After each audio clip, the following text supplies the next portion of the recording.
నమస్తే. రేవంత్ రెడ్డి గారు చేసినటువంటి వ్యాఖ్యలు రీసెంట్గా కావచ్చు, వాళ్ళు చేస్తున్నటువంటి కార్యక్రమాలు కావచ్చు, వీటన్నిటి గురించి ఒక చర్చనీయాంశంగా మారింది తెలంగాణ రాష్ట్ర వ్యాప్తంగా. మాట్లాడదాం దీని గురించి. అసలు విద్యార్థి లోకం ఏమనుకుంటా ఉన్నది, అటు తెలంగాణలో ఉన్నటువంటి 4 కోట్ల మంది ప్రజలు ఏమనుకుంటా ఉన్నారు. మనతో పాటు తల్లూరు వెంకట్ ఉస్మానియా యూనివర్సిటీ విద్యార్థి ఉన్నారు, మాట్లాడే ప్రయత్నం చేద్దాం. నమస్తే బ్రదర్. నమస్తే. ఏం చెప్తారు? నిన్న ఒక వీడియో బాగా వైరల్గా మారుతుంది. వాళ్ళందరినీ కూర్చోబెట్టి అందగత్తెలు ఎవరైతే ఉన్నారో ఆ పార్టిసిపెంట్స్ అందరినీ కూర్చోబెట్టి కాళ్ళు గడిపిస్తూ ఉన్నాడు రేవంత్ రెడ్డి. అయితే తెలంగాణ సమాజంలో ఆకలితోనైనా చేస్తాం కానీ ఆత్మగౌరవాన్ని అమ్ముకోమని తెలంగాణ చెప్తుంటారు. అలాంటి తెలంగాణ ఆత్మగౌరవాన్ని తీసుకొచ్చి వాళ్ళ కాళ్ళ దగ్గర తాకట్టు పెట్టాలని రేవంత్ రెడ్డి గారు చేస్తున్న ప్రయత్నంలో నాకు అనిపించింది.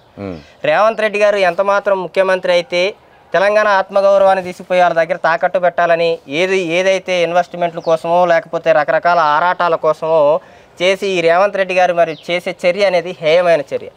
ఇలా చెప్పుకుంటూ పోతే గతంలో రేవంత్ రెడ్డి గారు స్టాచ్యూల్ని కానీ ఒక కళా తోరణాలను కానీ విగ్రహాలను చూపించి ఈ రాజరిక పోకళ్లకు నిదర్శనాలు ఎట్లాంటి విషయాలు ఉంటే తెలంగాణ ప్రజల్ని కించపరిచినటువంటిది, వాళ్ళ ఆత్మాభిమానాన్ని దెబ్బతీస్తుంది అని మాట్లాడిన రేవంత్ రెడ్డి గారే మన తెలంగాణ సమాజాన్ని తీసుకుపోయి అందగత్తెలు వాళ్ళు ఏమన్నా స్వతంత్ర సమరయోధులా లేకపోతే ఒక రాష్ట్ర ప్రధానమంత్రులా ముఖ్యమంత్రులా ఏమని వచ్చారు? వాళ్ళ కాళ్ళు గడగాల్సిన అవసరం మనకేమిటి? ఇట్లాంటి హేయమైన చర్యలకు పాల్పడితే రాష్ట్ర ముఖ్యమంత్రి గారు ఇది సమాజం తలదించుకునే విధంగా మీరు వ్యవహరిస్తున్నారు, మిమ్మల్ని ప్రజలు ఖచ్చితంగా తరిమి కొడతారని తెలియజేస్తున్నారు. ఇంకో విషయం చెప్తున్నారు రేవంత్ రెడ్డి గారికి. హైదరాబాదులో రేవంత్ రెడ్డి గారికి అందాల పోటీ నిర్వహించడానికి డబ్బులు ఉంటాయి రేవంత్ రెడ్డి గారికి, కానీ ఫీజు రియంబర్స్మెంట్ వేయడానికి రేవంత్ రెడ్డి గారి దగ్గర డబ్బులు ఉండవు. నన్ను కోసుకోండి, నన్ను అమ్ముకోండి, నువ్వేమన్నా పందివా కోయటానికి, మేకవా కోయటానికి, కోసినా అమ్మితే ఒకవేళ ఏమైనా డబ్బులు వస్తాయి అంటే నేను కోస్తావు. రేవంత్ రెడ్డి గారు మీరు ప్రతిపక్ష నాయకుడు కాదు, రాష్ట్ర ముఖ్యమంత్రి గారు. రాష్ట్ర ముఖ్యమంత్రి అంటే ఒక బాధ్యతగత స్థానంలో ఉన్నారు. మీరు ఏదైనా వ్యాఖ్యలు చేసేటప్పుడు ఏదన్నా మాట్లాడేటప్పుడు చాలా బాధ్యతాయుతంగా మాట్లాడాలి, లేకపోతే ఏదో వీధి రౌడీ మాట్లాడినట్టు ఈ పదాలు వాడకూడదు నేను. కానీ ఆయన వ్యవహరిస్తున్న శైలి అది. మీరు సరిదిద్దుకోండి, సరిదిద్ది దాన్ని విధానాల పరంగా అంశాల పరంగా ముందుకు తీసుకుపోండి. రాష్ట్రాన్ని ప్రగతి పదంలో దూసుకుపోవటానికి, రాష్ట్రాన్ని అభివృద్ధి దిశగా పోవటానికి మీరు ఎలాంటి చర్యలు అయితే చేపట్టాలో అలాంటి చర్యలను చేపట్టండి. అందాల పోటీలు పెట్టారు, సరే అది మంచి అవకాశం లాగా మీరు భావించవచ్చు, ఉండొచ్చు. కానీ తెలంగాణ ప్రజలను తీసుకుపోయి వాళ్ళ కాళ్ళ దగ్గర కూర్చోబెట్టడం అనేది తగిన అంశం కాదని నేను తెలియజేసుకుంటున్నాను. అయితే ఒక పక్క ఇదే అంశం మీద చాలా పెద్ద ఎత్తున ఈ మహిళా సమాఖ్య సంఘాల నుంచి కావచ్చు, అందరూ అంటే మన సంఘాల వాదులు కావచ్చు, వీళ్ళందరూ పెద్ద ఎత్తున నిరసిస్తారు. చాలా వరకు అసలు ఈ అందాల పోటీలు పెట్టొద్దు, తెలంగాణ ఆత్మగౌరవాన్ని దెబ్బతీయొద్దు అని చెప్పారు. అయినప్పటికీ తెలంగాణ బ్రాండ్ ఇమేజ్ పెంచుతామని చెప్పి అందాల పోటీలు నిర్వహిస్తూ ఉన్నారు ఇప్పుడు ఉన్నటువంటి ప్రభుత్వం. అయితే గతంలో మొన్న రీసెంట్గా చేసింది ఏంటంటే అసలు తెలంగాణ రాష్ట్రానికి ఆర్థిక పరిస్థితి మంచిగా లేదు, మమ్మల్ని ఎవడు నమ్ముతలేడు, తెలంగాణ ప్రతినిధులను ఎవడు నమ్మే పరిస్థితి లేదు, అప్పులు ఇచ్చేటట్టు లేరు, ఏ బ్యాంకర్ల కాడికి పోయినా దొంగలను చూసినట్టు చూస్తున్నారు అని చెప్పి మాట్లాడింది. మరి ఇప్పుడు ఈ 250 సంథింగ్ కోట్లు పెట్టి ఇది వెచ్చిస్తున్నారు దీనికి అందాల పోటీల కోసం. ఏం చెప్పదలుచుకున్నారు అసలు? రేవంత్ రెడ్డి గారిని నమ్మట్లేదు అంటే మన వ్యవహార శైలి నమ్మేటట్టుంటే ఎవడైనా నమ్ముతారు. మన వ్యవహార శైలి నమ్మేటట్టు ఎందుకు నమ్మట్లేరు అంటే ఒక రాష్ట్ర ముఖ్యమంత్రి ఎందుకు నమ్మట్లేదంటే నేను చెప్తున్నా ఏంటంటే రాష్ట్ర ముఖ్యమంత్రిగా వ్యవహరించాల్సిన శైలిలో రేవంత్ రెడ్డి గారు వ్యవహరించట్లేదు. ఎందుకని దానికి ఉదాహరణ చెబుతుందంటే రేవంత్ రెడ్డి గారు వచ్చి ప్రెస్ మీట్ పెట్టి ఒక అంశం చెప్తే ఉత్తమ్ కుమార్ రెడ్డి గారు పెట్టి మీటింగ్ పెట్టి ఇంకొక అంశం చెబుతారు, లేకపోతే వెంకటరెడ్డి గారు పెట్టి ఇంకొక అంశం చెప్తారు, తుమ్మల నాగేశ్వరరావు గారు పెట్టి ఇంకొక అంశం చెబుతారు, పొంగులేటి శ్రీనివాస్ రెడ్డి గారు చెప్పి ఇంకొక అంశం చెప్తారు. వీళ్ళు ఏ అంశాలు రేవంత్ రెడ్డి గారు ఏదైతే అంశం చెప్పారో వీళ్ళు ముగ్గురు 3 వర్షన్లో చెప్తారు.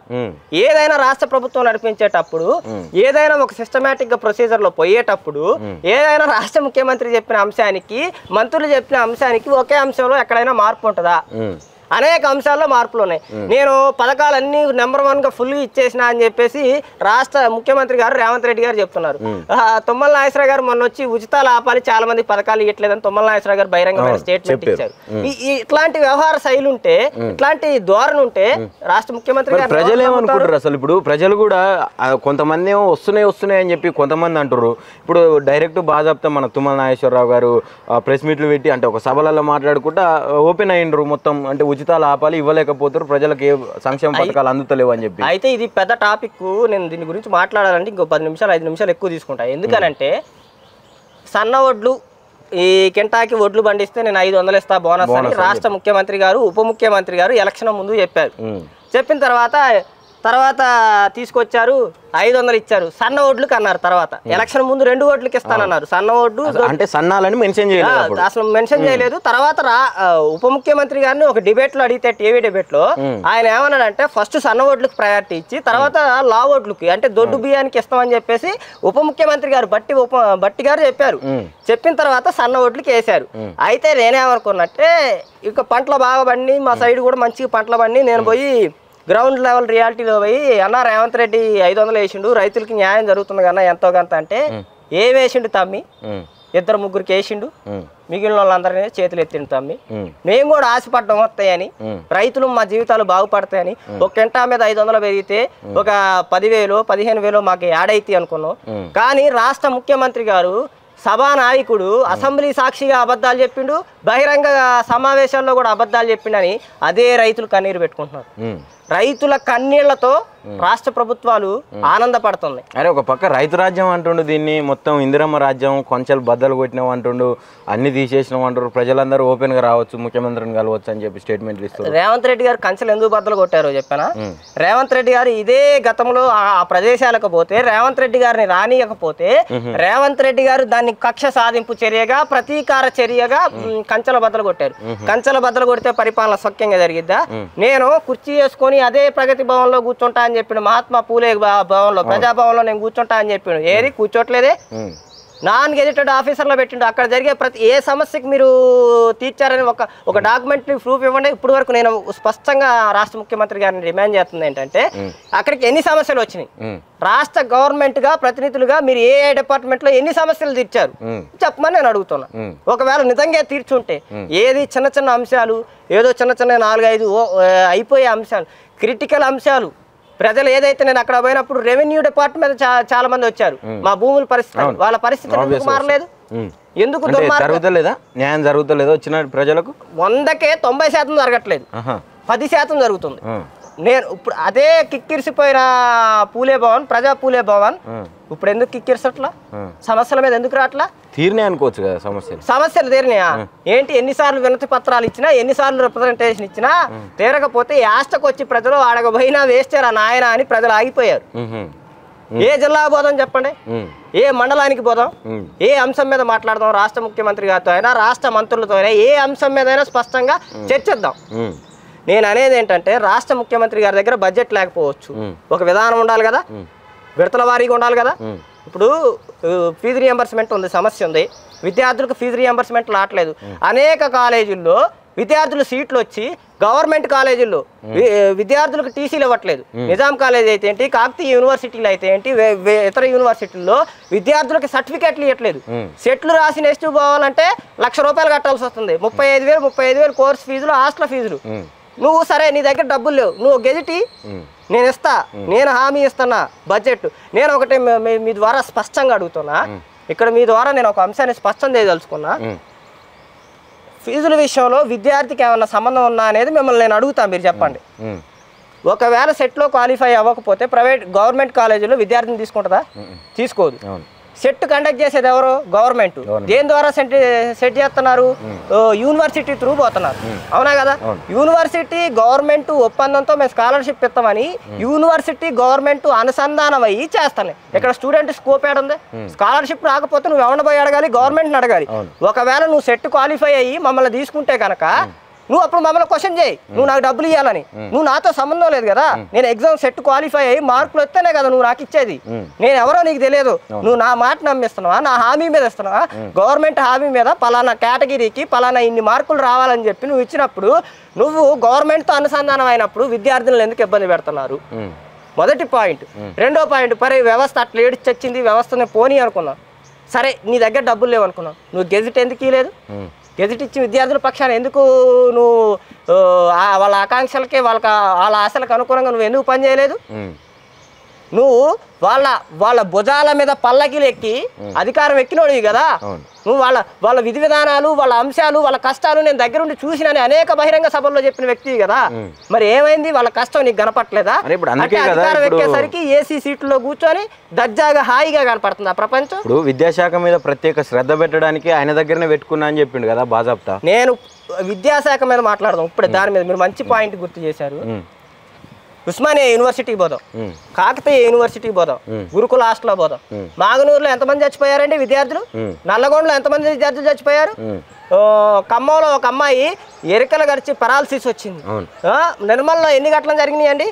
రాష్ట్ర ముఖ్యమంత్రి గారికి స్వయాన ఈ అంశాలు 4-5 సార్లు జరుగుతున్నా కానీ రాష్ట్ర హైకోర్టు మొట్టికాయలు వేసే వరకు నీకు తీరిక లేదా? ఏం చేస్తున్నారు మీరు? దీవుల్లో పడుకున్నారా, మంచుల్లో పడుకున్నారా? ఎందుకు దీని మీద విచారణ జరపలేదని రాష్ట్ర ముఖ్యమంత్రి గారికి హైకోర్టు స్పష్టంగా ఆదేశాలు ఇచ్చింది. ఎమ్మటనే దీని మీద రిపోర్ట్ ఇవ్వమని. రాష్ట్ర ముఖ్యమంత్రి గారు దాని మీద రిపోర్ట్ వేశారా?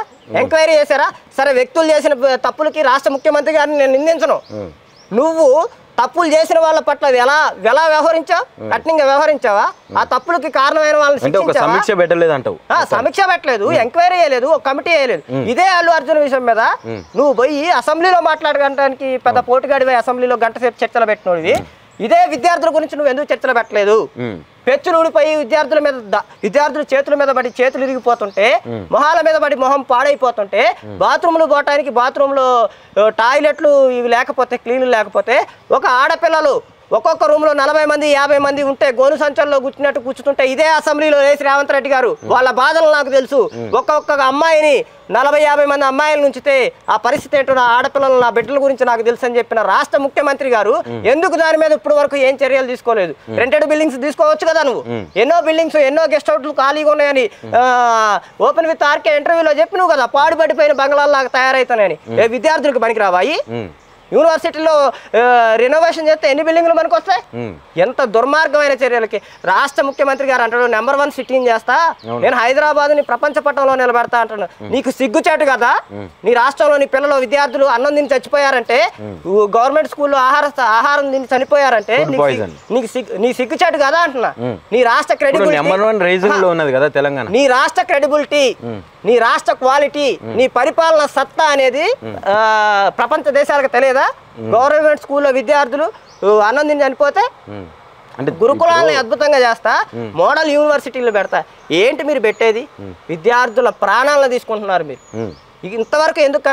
ఇదే వెంకటరెడ్డి గారు, కోమటిరెడ్డి వెంకటరెడ్డి గారు పోయి అల్లు అర్జున్ విషయంలో ఆ అమ్మాయికి 25 లక్షలు చెక్ ఇచ్చారు. సరే, ఆ అమ్మాయి నష్టపోయింది, వాళ్ళ జీవితానికి 25 లక్షలు ఇచ్చారు. 88 మంది నుంచి 100 మంది చనిపోయారు. ఇప్పుడు వరకు ఇంకా ఆగట్లేదు. వాళ్ళకి ఏం చెక్కులు ఇచ్చినావు నువ్వు? వాళ్ళ జీవితాల మీద ఏం నిర్ణయం తీసుకున్నావు? వాళ్ళ తల్లిదండ్రులకి జీవితాంతం తీరని బాధ మిగిల్చారు. వాళ్ళ తల్లిదండ్రులకు ప్రతినిత్యం శోభపడుతూ మేము మా బిడ్డల జీవితాలు చూసుకోలేకపోయినాం, సరైన సంపాదన లేకుండా ఈ గవర్నమెంట్ స్కూల్లో పడి దిక్కుమాలిన గవర్నమెంట్ స్కూల్లో పంపించి మా బిడ్డలను చంపుకున్నాం, ఆగం చేసుకున్నాం అనే పరిస్థితుల్లోకి రేవంత్ రెడ్డి గారు మీరు నెట్టివేశారు. నేను రాష్ట్ర ముఖ్యమంత్రి గారు నాకు ఇంకోటి చెబుతారని భయం వేస్తుంది. అయి చేశారు, ఈ చేశారు, అందుకే ఎట్లా అయింది. సరే, ఆ టైంలో అట్ట జరిగింది, ఆ స్కాములు జరిగినాయి, ఈ స్కాములు జరిగినాయి, అవి జరిగినాయి అని చెప్పేసి రాష్ట్ర ముఖ్యమంత్రి గారు అంటున్నారు. ఇప్పుడు కాళేశ్వరం 2 లక్షల అప్పులు చేశారు, 2 లక్షల కోట్ల స్కాములు చేశారు. కేసీఆర్ చేస్తే లేదు, నేను 4 లక్షల కోట్ల స్కామ్ చేస్తా అంటలేమో నాకు భయం వేస్తుంది ఈ మధ్య.